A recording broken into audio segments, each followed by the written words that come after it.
What's good, RTA? Nice, nice. That's so cool. Well, welcome to season 3 of What's Good, RTA. Now, you might be wondering where the set went. Well, this season we're doing things a little bit differently. It's gonna be far groovier, far funkier, and far out, man. No, literally. We're going far out of the studio to show you all of the aspects of RTA. This season, me and my fellow hosts are gonna bring you to all of the RTA locations to show you what's good with RTA. This episode, we're diving deep into MetTV. What is it? How does it operate? What does it take to get a show made with MetTV? Have I met a TV? Today we're visiting the sets of different MetTV shows to show you the new, the old, across all genres, and I'm bringing you with me. First, I've got to call a car. I probably should have done this sooner. Do we maybe want to cut to something else? Okay, well, thank you for coming to our pitch. We're very excited to introduce you to our show. We think we're really bringing in the future of MetTV. So let's just get right into it. So did you read our pitch notes at all? No, not at all. But like, I figured that these were like the character names. It's fine. Just wing it. You'll be fine. Yeah. So most shows would give you a logline and synopsis about the show. But we named our characters after them. So this is Log with what I assume is his line, "It's login time." And this is Synopsis, who is a sort of Emperor Palpatine traders type. Let's next slide. Let's go to the crew. Okay. Beans? Yeah. So most shows would put themselves in the crew, or media students, or students in general. But we put I'm sure that this team can rise to the occasion. Let's go to the mood board. Oh my God. Okay. We can't show any of this. Let's get feasibilities and uncertainties, please, as quickly as possible. Perfect. So, okay. Yeah. COVID-20. Ice walls thawing, unleashing beasts into our flat world. Yeah. So if any of this happened, we couldn't do this show. Oh, I have more. Oh, good. Yeah, wizards, warlocks, fear, infertility, course load, and death. Yeah. Any questions? We're here outside the set with Strangers on Standby. First of all, can you guys tell me what Strangers on Standby is about? Horror, thriller, fear, comedy, life and love, puppets, strangers. What's like the synopsis of the show? What's the plot line behind the show? Oh, so you have to be more specific. So basically, these 4 actors are on the set of a children's show, and they start to realize that the things on the children's show are a lot about their lives and their secrets. And this production company knows too much about them. And so where did you guys get this fun idea, and kind of why MetTV? We thought it would be fun to kind of do something themed like a children's show, but in the genre of more of a thriller. And MetTV just has a good platform to kind of get an audience starting out, so we decided we would pitch it. Yeah, and so it's kind of like kids-esque, right? Kids-esque, but like thriller, horror, kind of all wrapped into one. Are you guys hiring writers? Because, listen, right? Crayons, terrifying crayons, right? Scary, terrifying crayons, melting crayons. Adding that in, what are we thinking about that? The script's written.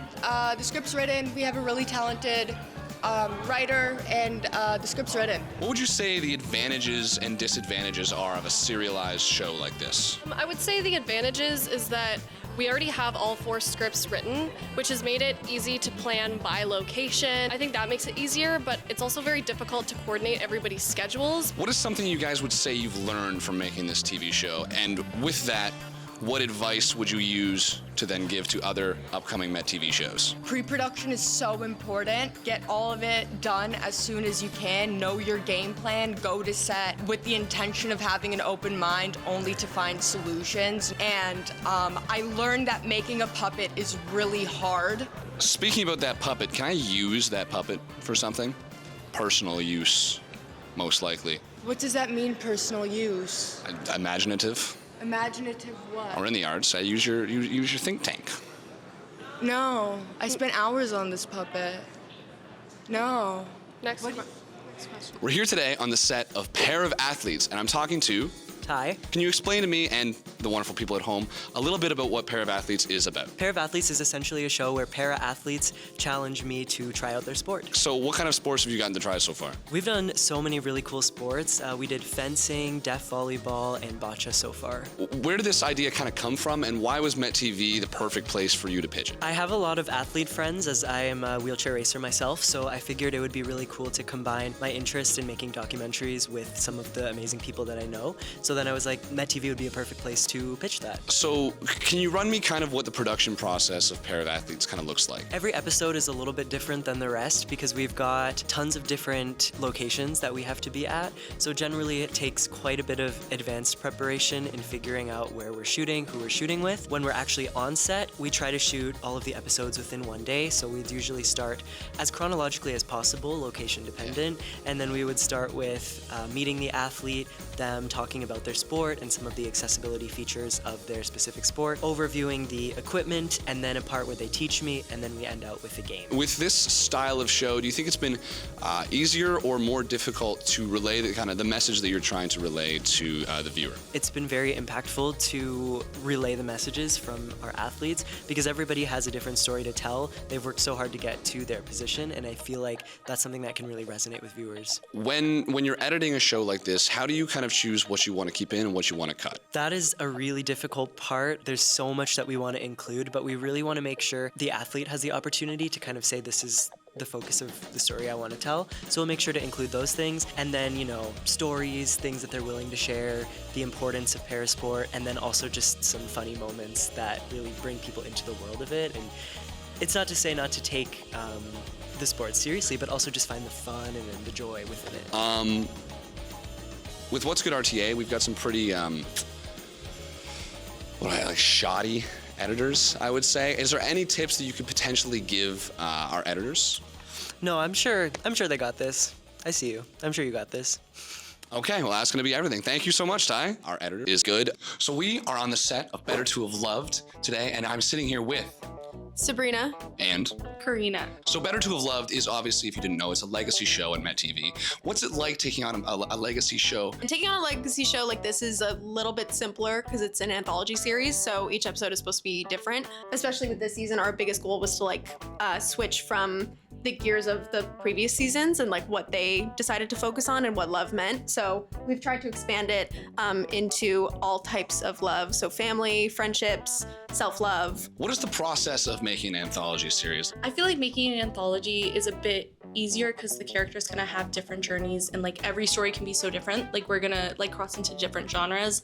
So I think that's definitely a high. And I think a low is maybe getting attached to characters like what we're filming right now. I love the story, but we can't continue it in another episode because it's an anthology. What made you guys interested in taking on a legacy show? I mean, I think for Sabrina, she directed the first episode, so she really has been with Better to Have Loved since season 1. But for me, I really liked what they did in the past. I was an intimacy coordinator last season, and I liked the sets, and I like Sabrina, and we like working together. So I think that's what drew me to it. Do you guys have any advice for people who are maybe looking to take on legacy shows in the future? I think for next season, hopefully Better to Have Loved continues on MetTV. I think the biggest thing is looking at it as a learning experience. I think that's the biggest point of MetTV, in my opinion, is learning how to step into these roles and also giving people the opportunity to learn about operating on a set, and that's what I love about producing this show. And Karina, do you have any advice for someone who might be, currently making a legacy TV show?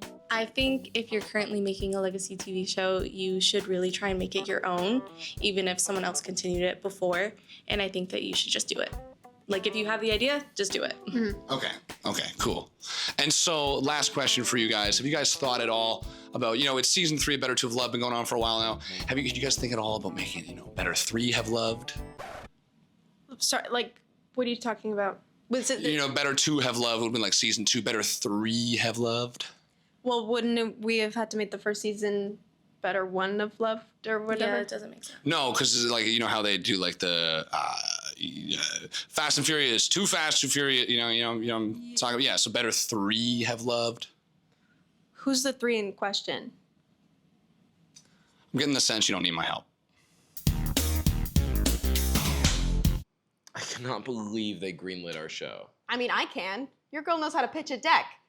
I mean, make a pitch of the deck of slides of the pitch to show to the exec. Let's just focus on the script, because I have no idea how to write for your character's log and synopsis. Well, did you try having log say It's login time? Yeah, I tried that. I read an article once that said you can watch the news to get creatively inspired. So maybe we could try that.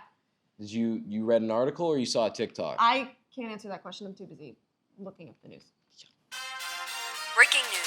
The ice walls have thawed, revealing the Earth to be flat and unleashing horrific beasts into our world. Life is over as we know it.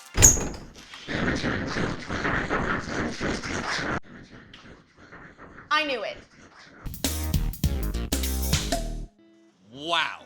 What a day. First of all, I want to thank all of the MetTV shows that allowed us to film and interview them all day today, despite their busy schedules. And I want to thank you as well for watching and understanding these new MetTV shows and showing some interest. Last but not least, I want to thank our musical guest, Sabrina Carpenter. Now, we did have to cut her for time, so sorry, Sabrina, but it is what it is. Thank you very much for watching this episode. We'll see you in the next one, and I hope you learned what's good.